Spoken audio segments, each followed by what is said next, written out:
It's the 120 podcast. Mikey Finelli and Ben Hootie coming at you wet off the golf course. We only got 2 2/3 holes through. I want to say I was on shot 4 on the fringe. Ben had a birdie look, and we had to just get off the course. We had to drive. We were with our two friends and here in Normal, and we had to go hide under a little storm shelter for a little bit, and then we decided just to phone it in. Got some dinner, and yeah, got some dinner, and then decided to hop on and do our episode. We were going to do this tonight after the game was the original plan, but we're going to do it now before the Diamondbacks game 2. So obviously, by the time this releases Monday, we only have the knowledge of what happened in game 1 of the Diamondback series and the start of the Western road trip. So this episode will kind of be talking about the main storylines of the Western road trip so far. But first, Mr. Hootie, how was that birdie look for you? It's pretty good. I, I I mean, I'm just a golf guy now. Like Yeah, fair I enough. Yeah, the golf bug. oh, it's bad. It's bad. This is 3 days in a row golfing. So, man, I don't know. I got I we knew I was gonna get into it, right? But At some point. the Masters kind of caught on this weekend, and I just watched and watched and watched, and I watched more Masters this weekend than I did the Cubs, which is It's like probably not a thing I should be admitting on a Chicago Cubs podcast, but we were a little busy this weekend. So I think I think most of our listeners would agree, though. I think there was a lot of Masters watching. I think one of my roommates was saying that he was really excited to watch the Masters on Sunday, as was I. And I was like, this is the one Sunday where the Cubs might get bottom TV privileges. Like, I will watch the Masters because, and I'll still follow along with the Cubs game, which I well, did. But the thing about the Cubs was it actually kind of worked out in our favor where they had the right, West Coast like right, weekend. Besides Sunday, Sunday they right, play at the same time when right. Gotti was making the walk to the 18th hole. But Yeah. uh Yep. Friday and Saturday, we were busy men this weekend. Let's just say that. We We had were. a bar crawl and yada yada yada, college things. Got a little busy. Yep. College things only last like a couple weeks longer for me, too. Ben's got For an extra you? year under his belt, but I got to go be a real adult in about 3 weeks. So that's exciting, I That guess. doesn't mean the end of 120 though.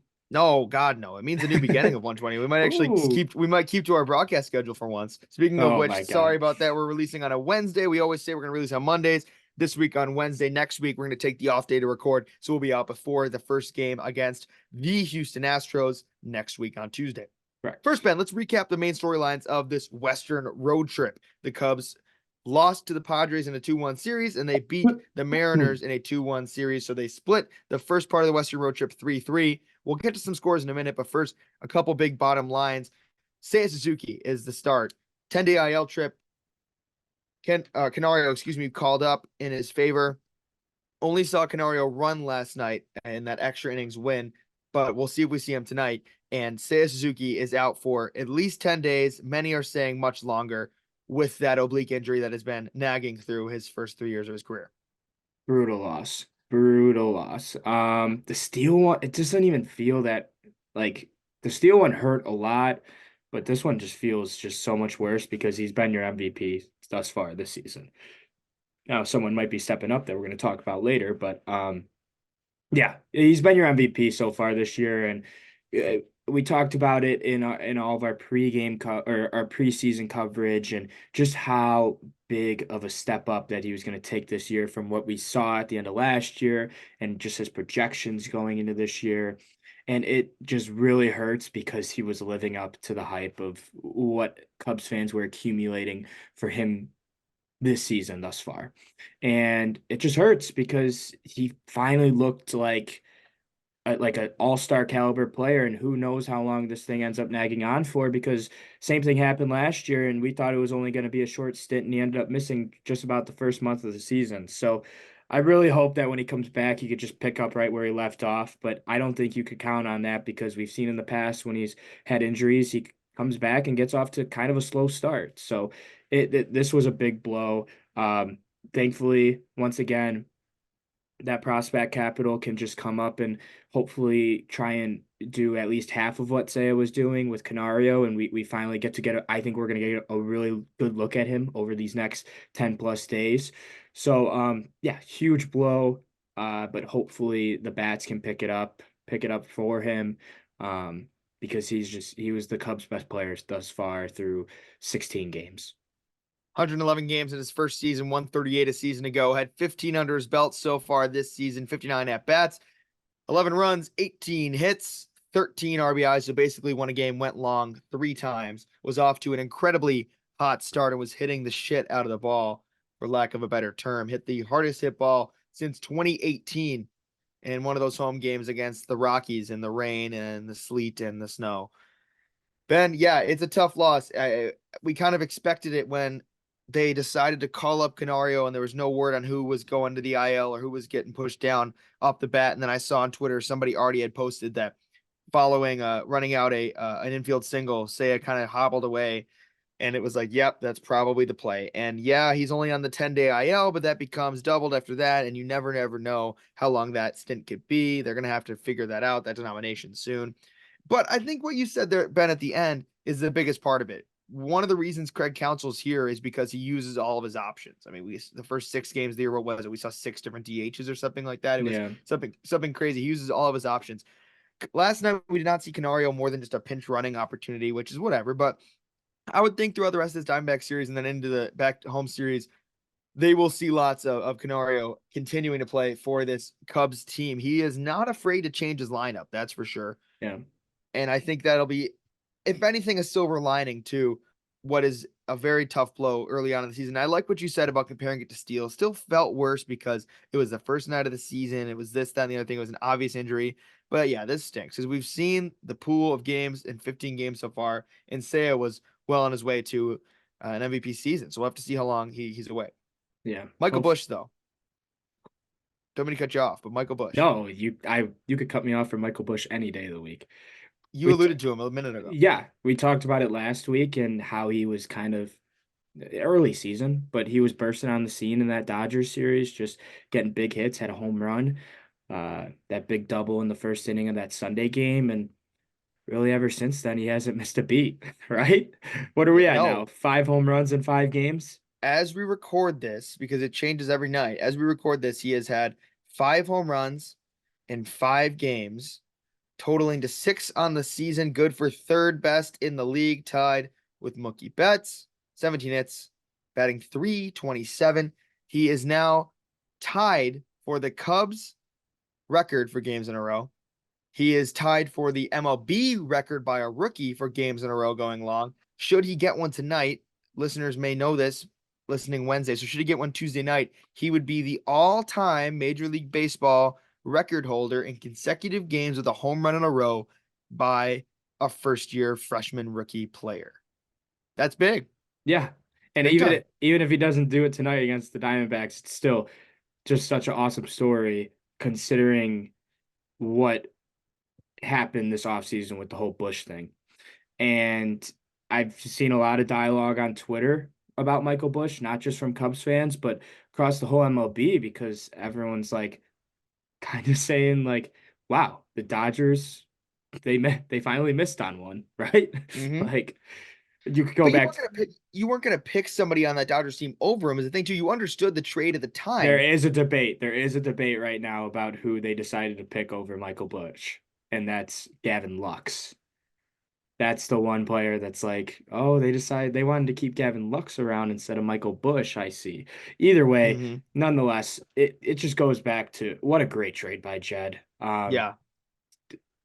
It's early in the season, but he is starting to solidify his role as the next great Cubs first baseman, right? I mean, he was the Mm-hmm. minor league player of the year a year ago, hit so many home runs in AAA. He's what Matt Mervis was essentially supposed to be for the Cubs, and it's just, Basically. yeah, and he's already won over the hearts of Chicago. It's just been an awesome story to follow thus far because now that Seiya is down, he's been the Cubs' best hitter this year, right? Yeah, yeah. I mean, he's tied for third in the league with home runs, is what I just said. It's undeniably in the paper that he is the Cubs' strongest hitter right now as it pertains to the last week. It's awesome. I love that he's getting his chance, and I think even the sweeter part of it is he's getting a chance with the team that's competing for something. Because the Yes. Dodgers could have pulled off this trade with any team, and he could have gone to Oakland and just been doing this, and it's not that big of a deal, And no right? one cares It's or not knows. as it's not as cool. He's with Chicago. who's trying to win a National League Central, and the Cubs decided to take a swing on this 25-year-old that had so much potential but was just log jam back, and the Lavengers, we're just gonna keep using that all the time. And he's coming to the Windy City and just it, could be turning himself into one of the best moves of the offseason by any team.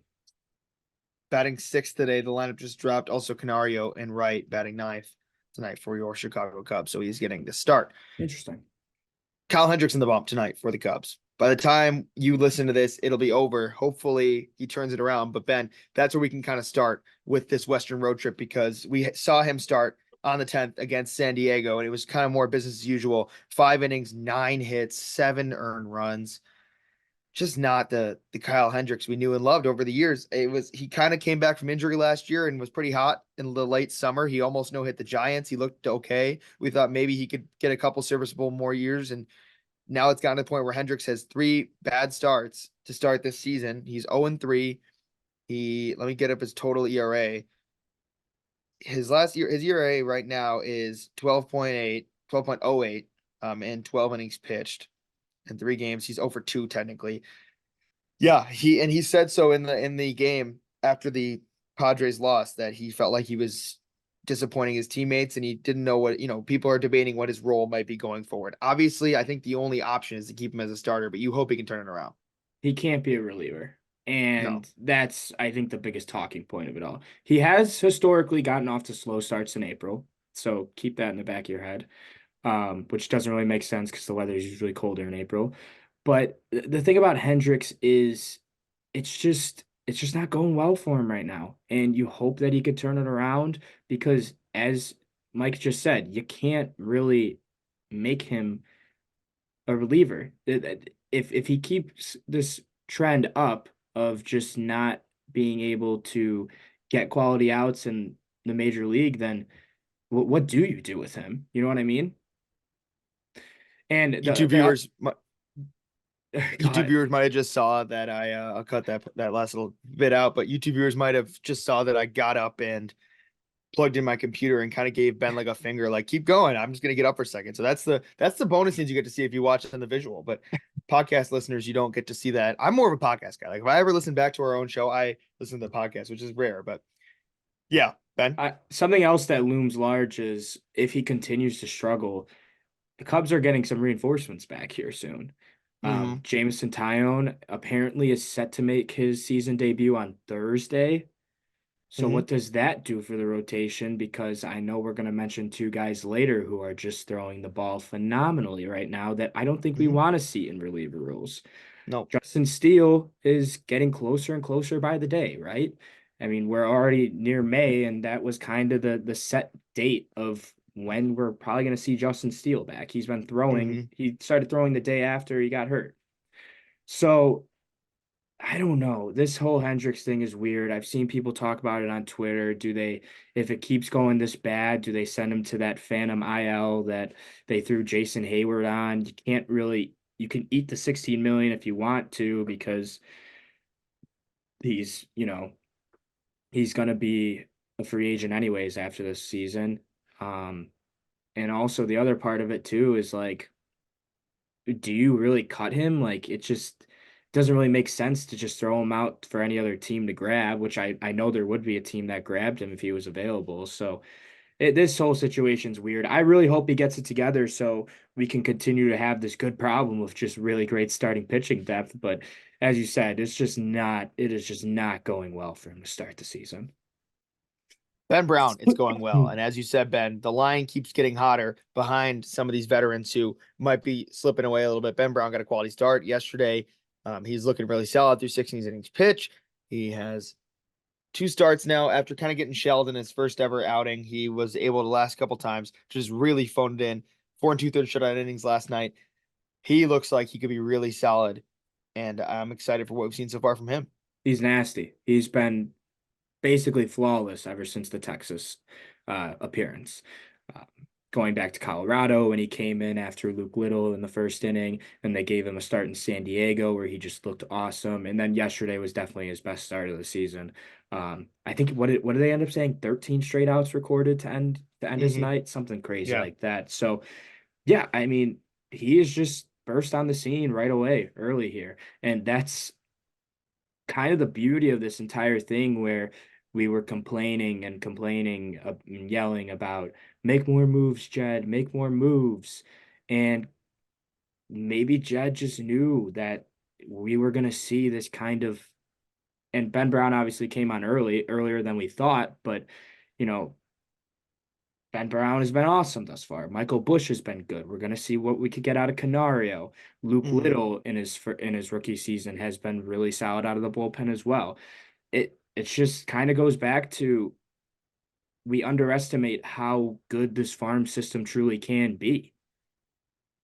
And there's still Ben, more waiting in the wing. Ben, not Ben Brown, Ben Hootie. Ben, this is huge because, as you said, Jed has put together a team that he believed in and people are starting to believe in. I mean, his biggest trade of the offseason, per se, was this Michael Busch deal. And at the time seemed relatively insignificant. And now is becoming a huge deal, at least early on in the season. I think it's important to know, kind of looking over the entire Cubs slate as we get more into this Western road trip. Yeah, they went 3-3, but I would say through a couple series here, the only team that's bad that they have played and they swept is the Colorado Rockies. Yeah. Every other team they've played is a solid baseball team. You take one out of the Rangers, you take two out of the Dodgers, you take one out of the Padres, two out of the Mariners, and you won last night against the D backs. A win in either the next 2 days would be a series win against the D backs. And then now you turn the page into relatively easier opponents. The Marlins and Astros are both supposed to be solid, and they have struggled mightily to start the season. And the Red Sox and Mets are undeniably terrible. Mets have kind of turned it around a little bit. But yeah, it's getting easier compared to where we started. We knew, and who was it? I don't know. It was one of the 670 guys said, I love the fact that the Cubs are starting the season with this tough schedule because it gets to Mm-hmm. test where they're at early on. What did we talk about? I think I said I wanted to get through April 2 or 3 games over 500, and I think that's a really good measuring stick. Right now, they're Mm-hmm. 4 games over 500. Everything's just looking really good, and you hope that trend continues. You're going back home soon to take on the Marlins and Astros, as you just mentioned, who are both were both playoff teams a year ago, but are struggling mightily. Mm-hmm. And they're also the Cubs are 5-1 at home this year. They are feeding off that home crowd.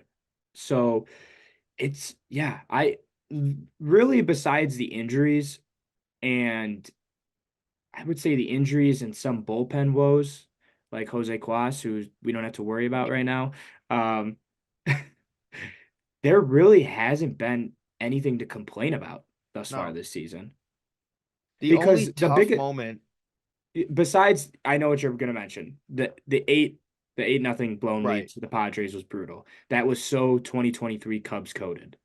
But thus far, kind of these problems that they had last year, closing out games like they did last night against Arizona. Last night, I was just sitting there, just like my heart's beating. Like this just has the feeling of 2023 Cubs all over again. They're going to find a way to lose this game like they did all last year. And guess what? They've been able to battle through every single one of those games and get a win. Sunday against Seattle, a 3-2 close game. You're in Seattle. That's a tough ballpark to play in. Usually in 2023 Cubs, they would have found a way to lose that game, managed to pull out a huge victory. These one-run ball games have just, besides the Padres 8-0 collapse, they've just been able to stay in all these close games and close the door. Cubs win tonight, and the Brewers and Pirates take a loss. The Cubs take the solo lead in the NL Central. It's crazy to be scoreboard watching I this was early, just but about to say, it is kind of fun. The Pirates play the Mets, the Brewers play the Friars. Ben, you mentioned that Padres collapse, and I was going to cut you off and say it too, but I think that was mostly Jose Cuas, who was sent down to Iowa. A player who, with his submarine mechanics, we always thought could be a decent reliever, made the team this year and just did not deliver by any means. And you want to give more options to a Smiley, to maybe even a Hayden Wesneski if things go the right way, and to a Keegan Thompson who got the save last night and looked great in his 2 innings pitched. I'm surprised you don't have your jersey on here for the record. it's at home actually. I didn't bring or wait, do I have it? I don't know. But yeah, Keegan Thompson. How about that? That would be, you texted me last night. I was going to sleep, so I didn't text you back, but we could talk Yeah. about it now. That could be such a huge plus for this bullpen if he finds a way to be able to phone it in and be the Keegan Thompson that we saw in 2022. I'm losing track of years Hmm. now. I think it was 2022. I think, He was yeah. he was awesome in 22 as a reliever and starter. And Part of that random like recession, not recession, but that random like resurgence of Cubs young pitchers. Steele was good all of a sudden. I yeah, mean, the second half of 22, the Cubs were terrible, but the second half pitching was like, wow, they could be really good. yeah. And he was exactly what you said. He was part of that. He struggled mightily to begin 2023, and it just felt like he lost all of his mechanics. But thus far, we've seen him twice. I think he's thrown 4 innings of no-run baseball, which is Hmm. exactly what you want. It'd be really nice if he could continue the stretch and be a guy that Council can go to for multiple innings, because as we saw last night, Council, he put him in a high leverage spot in extra innings twice, and he trusted him and wrote him out, and it worked out beautifully. We watched the game together last night, as we have been doing a couple times recently while we're still both in normal. And I texted Ben at 12:54 a.m. Keegan was pretty damn solid. I forgot he did the 10th and the 11th because I was looking back at the box score. That's huge. He could be a huge difference maker for the pen if he's good. And rarely does Ben ghost me. It's always the other way around. And then I didn't get text back till 10:30, in which he just said agreed, and then texted me immediately about something radio related. So he didn't want anything to do with me. But now that we're talking in person, I know that he was just ghosting me.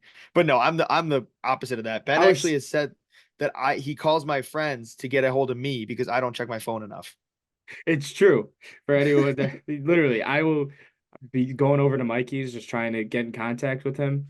Call Mikey twice, nothing. Call one of his roommates, immediate pickup. It's like this motherfucker. It when one of the times when you called me, when you called one of my roommates, the other one was like, "Oh man, is Ben starting a podcast with you now?" And then I said that out loud, and you were like, "Oh, on speakerphone." You're like, "Mikey doesn't answer his phone," Literally. and that made me laugh. I was like, I guess you probably are right. And Today you today I called you a couple times and you've answered on like first ring, so maybe well, I've maybe been we're a little bit changing. more. I actually add you to my favorites too. So even if I'm in D&D, you pop up. Okay. So you've made it that far. So you have Let's only have a go. couple people on that aside from family. So you've made it that far. Congrats. Once I graduate, maybe not. Damn. I'm messing. It'll stay on there. Maybe Damn. we'll have to finish a golf round before then is the problem. Lit- Dude, you're telling me. It was I had horrible a out great there. drive on three. I had a great drive, and then we had to phone it in. It was like Caddyshack. We were like, do we keep going? Is it heavy stuff going to come down? And we just decided to call it. We were all shooting pretty well. Yeah, we were all playing okay. And But then yeah, the rain and thunder decided to strike. Cubs go into game 2 of the Diamondbacks tonight. When you listen to this, it'll be ahead of game 3 of the Diamondbacks tonight. Then they head back home. Ben, one quick thought about the homestand continuing for the Marlins and the Astros. Yeah, take advantage of the Marlins. We know what happened last year with them. It wasn't pretty early in the season, and that ultimately kind of ended up losing you a wild card spot. So we know Mm-hmm. now every game matters, even when you're playing game 17 in the desert or whatever it might be. Uh, but yeah, you phone it in. Uh, Try and knock out at home in a 4 game set a Marlins team that you can say is struggling very mightily to begin the season. Mm-hmm. So take advantage of that. They're already down like 6 starting pitchers to, these injuries that are just killing major league pitching right now. So take advantage of that. Get a series win at home, friendly confines. Probably going to be a beautiful weekend. Summer weather's starting to kick in Chicago, and there's no better place to Mm. be. Mm. Be nice. If it wasn't raining, it'd be nice. Yeah. Let's take a look at one of my favorite segments from last season. I'm bringing it back. We need a little sounder for this. Taking a look at our friends from the South Side. First time since 1907, the Brooklyn Superbas, that a team has been shut out 6 times in their first 16. And if anyone saw my Twitter, you would see that I made the research and the joke that that was actually the year that Jerry Reinsdorf bought the White Sox. For those who are keeping score at home, Ah, how so about it's that? been a long time actually, yeah. And it was actually Tony La Russa's 10th year managing by then too. So it was a long time ago. He was the manager of the Brooklyn Superbas. That's a good team name, the Brooklyn Superbas. But Yeah. they were not a good team. They got shut out 6 times in their first 16 games, and as did the 2024 Chicago White Sox, who are set to play the Royals tonight and are woefully inept. I've talked to a couple White Sox fans in my life, including one of my best friends, my roommate, and it's just pitiful. I mean, I feel bad for them. I do. Like it this is I'm seeing TikTok edits of an era that never was, an era that won one playoff game. I'm seeing edits of like 2 years ago when TA hit the walk off at the Field of Dreams and stuff, and all the comments are like, "This is such a great era for the White Sox. Cub fans will never understand how awesome this was for us." Oh, trust me, we do. We had that time too. We won a ring out of it. You guys got one playoff win against the A's and the Astros, and one of the years is only a full season. Mikey So that's my Power, soapbox moment. Mikey Power Hour, where he soapbox about annoying White Sox fans. It's all over TikTok. I don't like. I know lots of White Sox fans that I'm fond of. I just all over I TikTok, especially. They don't bother me that much because I've lived around them for how 21 years of my life. Hmm. My biggest thing is fucking White Sox fans on Twitter are fucking weird with Mm. their obsession of Yohan Moncada. So Hmm. strange to me. I will never understand how they were he had like one good season out of the seven he's been there, and the other seven or the six out of the seven seasons he's been there, he's been played maybe like 30 games. I'll never understand it. It's like I guess it's the same kind of the same way that like us Bears fans are with Mitch. I guess maybe we just got a soft spot for number one overall prospects that just sucked. Hmm. Yeah, it's a good comparison actually. Well, and then there was all last year that when because people forget the White Sox went into last season with like still the hopes of this dynastic window alive, and they were finally ridding of TLR, which I'm going to be completely honest. The White Sox won the division with TLR. Pedro Grifol might be worse. I think they'd rather have Tony La Russa right now. Yes. Pedro Grifol was the hitting coach of a Royals team that was quite possibly more inept. From the year after they lost the World Series until he became the White Sox coach, they were as bad as the 1907 Brooklyn Superbas, and I think Grifol needs to get fired yesterday. I don't know how often you'll see a baseball coach get fired this early on, this midway through a season, especially for a Jerry Reinsdorf franchise, but that's the only way they heat up a little bit. He Did is Experiment's over. Yeah, did you see the report? It was like this weird report from someone basically saying that Jerry knows that he was so bad last year and he should have been fired, but this is the last year of his contract anyways, so they're just gonna let him ride it out. Like, oh my God. How you know how many like pretty solid managers there were available this offseason, Do you including know how? Oh, they have the opportunity to do the funniest thing ever. You finish your thought. no, I want to hear you. They could do the single funniest thing ever. So you watched Winning Time, right? And most people, a lot of people did. We've talked about it in the show before, and like if you know the history of like the '80s Lakers and stuff, they ended up firing or Jerry West was their coach before like the Magic Johnson era, and then Jerry West stayed on as like the assistant GM, and then after they fired a coach a couple years into the Magic Johnson era, just as kind of like a fill-in coach before Pat Riley, they rehired Jerry West to like kind of help finishing out a season. Can you imagine if they fired Grifol tomorrow and TLR, who's still like a special counsel on the team and like Yeah, a Jerry West-esque role, is do you know how great the memes would be? It might bring White Sox fans back if it's just everyone's posting that picture of his hat like this and the sunglasses. or Like him running out there. yes, like can you imagine how funny Twitter would get if they're just like Tony La Russa will continue, finish out the season as manager or something like that because he's still technically on payroll. It'd be easy. That'd Who's be gonna do it instead, so Jerry? funny. I would be great. That might bring back the White Sox. Honest to God, they have the Well, opportunity to do quite possibly the funniest thing ever. I will say one last thing before we stop talking Wrap it. about the White Sox. Um, they might be when Eloy's back today, I know, but when Eloy, Luis Robert, and Yohan Moncada are not in that lineup, might be the worst lineup I've ever seen in Major League Baseball history. At least in my time of watching, might be the worst lineup ever. It's horrible. Garrett Crochet has been a weird bright spot, but he also got tagged for like I want to say 5 or 7 runs his last Yeah, start. So I he even then it's not good. I don't know. Maybe Corey Lee, the catcher they got from the Astros, has been all right, but like Ben Tendy's been their best. he sucks though. Yeah, that's what I'm saying. And someone found his burner account, I heard. Really? Yeah, there was like everyone was making fun of Benintendi on Twitter for um his arm because he's got like a noodle arm in left field. And I saw some account was just like just kept replying to all these tweets of White Sox fans saying like, "I swear I could throw out a runner before Benintendi does." But this account just kept replying to all these tweets saying, "But Benintendi is good in the outfield. He led the league in assists two back-to-back years, and that was like in like 2016 and 2017." Oh my God.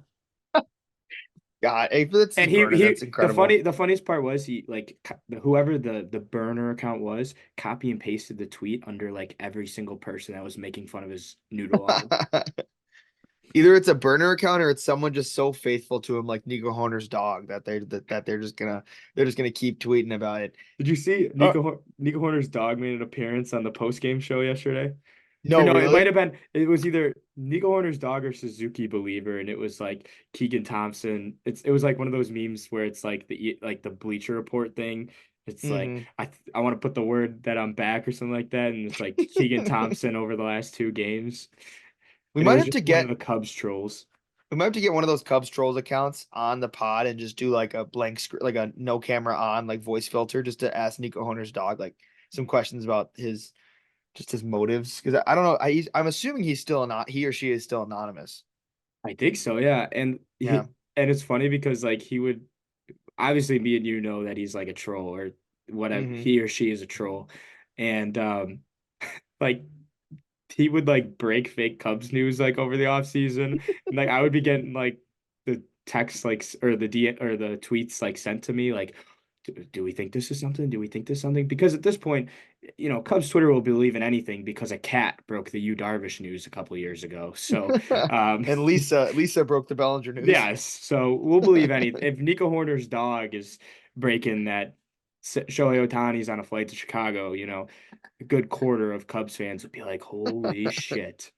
Robert Herjavec going to Toronto. Yeah, Kevin O'Leary's coming to Chicago. Jeez, Mark Cuban's on his way to L.A. No, Yeah, that's a time in our baseball fandom we choose to forget. that's We'll a never time. talk about that That's a again. time we'll never get back. Yeah, no, that's for sure. And the rest of the offseason worked out. Hey, apparently we got the best free agent signing, not free agent signing. We got the best trade in the league. I don't Maybe see I don't see Shohei with 6 home runs yet. I don't either. I don't Mm-mm. see. I don't. Teoscar Hernandez might have 6 home runs. He Who might. else He was doesn't? really hot. Matt Chapman doesn't have 6 home runs yet. Nope. Nope. Who else? Uh Blake Snell doesn't have 6 home runs yet. No. Jordan Montgomery hasn't played a game yet. No, he hasn't. No, No way. No. Justin Turner, not 6 home runs. Reese no, Hoskins, no. no. Mookie, I yes, but like, do we ever think we're Re- gonna get Mookie? No. I mean, just put Reese Hoskins against the Mets, and he's gonna hit 40 home runs. Do you see that Reese Hoskins said that when he returned to Philly, he expects to get booed? No, it was really wholesome. Like all the Phillies fans in the comments were like, "No, why?" Like it was Yeah, sweet. Now they're gonna cheer him on even louder. He might have been playing the long game. I think he was just being too nice. He is Hmm. gonna get the biggest standing ovation of all Yeah, time from a yeah. former Philly. It's not like he went to like the Mets or No, Nationals or Braves. He mm-mm. just went to the middle of buttfuck Wisconsin. It's not like Saquon Barkley. Oh, That's gonna be bad. On the that's gonna be opposite effect, it's interesting. gonna be New Yorkers hating on the Philly fans.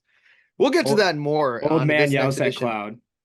this next edition of 335, the Chicago Bears podcast. We'll be back next week on Tuesday. Have fun watching the rest of this Diamondback series, and as the Cubs head home this weekend to take on the Miami Marlins, one of the worst teams in the National League. We'll see if the Cubs can pull off another Wrigley Field sweep. Ben, let's watch some Cubs. Let's watch some Diamondbacks. Thank you for listening to 120.